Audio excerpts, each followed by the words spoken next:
الحمدللہ وحدہ لا شریک لہ والصلاة والسلام علی من لا نبی بعدہ وعلی آلہ واصحابہ الذین اوفوا عہدہ اما بعد۔ اللہ تعالیٰ کا احسان ہے، اللہ تعالیٰ نے ہمیں انسان بنایا، مسلمان بنایا، حضور اکرم صلی اللہ علیہ وسلم کا امتی بنایا، اور اللہ تعالیٰ نے ہمیں دین کی خدمت کرنے کا موقع عطا فرمایا۔ میں نے اپنے سننے والے مردوں اور عورتوں سے، اپنے پاس پڑھنے والے شاگرد مردوں اور پڑھنے والی بچیوں سے، اور دنیا بھر کے اہل سنت والجماعت سے یہ وعدہ کیا تھا کہ میں انشاءاللہ العزیز محرم 1448 ہجری تک صحابہ اور اہل بیت رضی اللہ عنہم کے حوالے سے 12 کتب آپ کی خدمت میں پیش کروں گا۔ الحمدللہ وہ کتب تیار ہو گئی ہیں، میں نے اس وعدے کو پورا کیا ہے۔ میں اس موقع پر اپنے ساتھ کام کرنے والے تمام افراد کا اور اپنے ساتھ تعاون کرنے والے تمام معاونین کا شکریہ ادا کرتا ہوں کہ جنہوں نے میرے ساتھ بھرپور ہر قسم کا تعاون کیا ہے۔ وہ 12 کتب آپ حضرات نوٹ فرما لیں۔ نمبر 1، خلیفہ اول سیدنا ابو بکر صدیق رضی اللہ عنہ، حیات و خدمات، اعتراضات و جوابات۔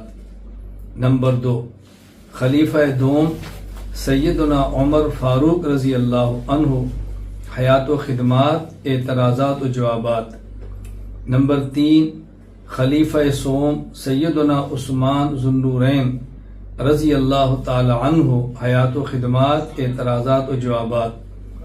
نمبر 4، خلیفہ چہارم سیدنا علی المرتضی رضی اللہ عنہ، حیات و خدمات، اعتراضات و جوابات۔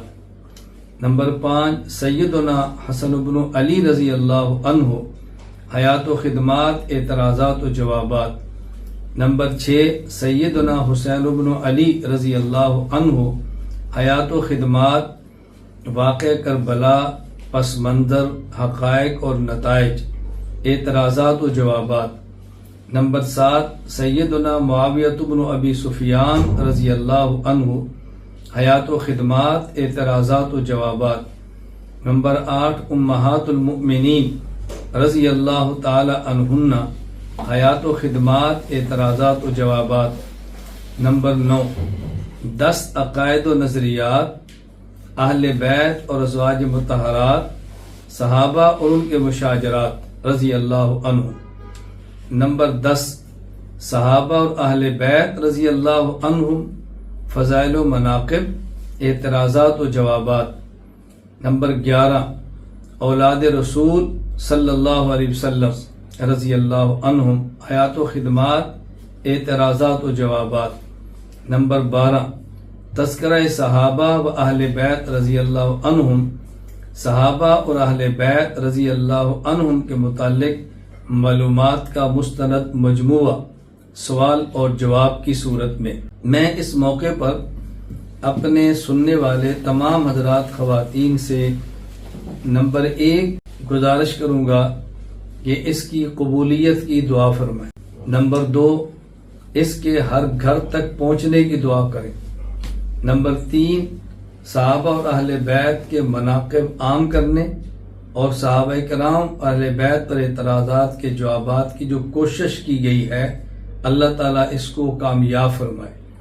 نمبر 4، اللہ تعالیٰ مزید توفیق عطا فرمائے کہ جو دین پر اور دین کے کسی حصے پر اعتراضات ہیں، ہم ان کے بھی جوابات دے سکیں۔ اور میری گزارش 5ویں یہ ہے کہ جس تک میری آواز پہنچے، اگر ان کے پاس کوئی اعتراض، کوئی شبہ، کوئی اشکال انبیاء علیہ السلام میں سے کسی نبی پر ہو، صحابہ اہل بیت رضی اللہ عنہ میں سے کسی صحابی یا کسی فرد پر ہو، یا ائمہ مجتہدین پر ہو، یا ہمارے اکابر پر ہو، آپ اس اعتراضات کو ہم تک پہنچائیں۔ مرکز اہل سنت والجماعت سرگودہ ان اعتراضات کے جوابات دینا اخلاص، دلائل اعتدال کے ساتھ اپنی ذمہ داری سمجھتا ہے، اللہ تعالیٰ مجھے اور میرے ساتھ تعاون کرنے والے تمام حضرات اور خواتین کو اس کا اجر عطا فرمائے، اور اللہ تعالیٰ ہم سب کی نسلوں سے دین کی مقبول خدمت لے، اور اللہ ہم سب کا خاتمہ ایمان پر فرمائے۔ وآخر دعوانا الحمدللہ رب العالمین۔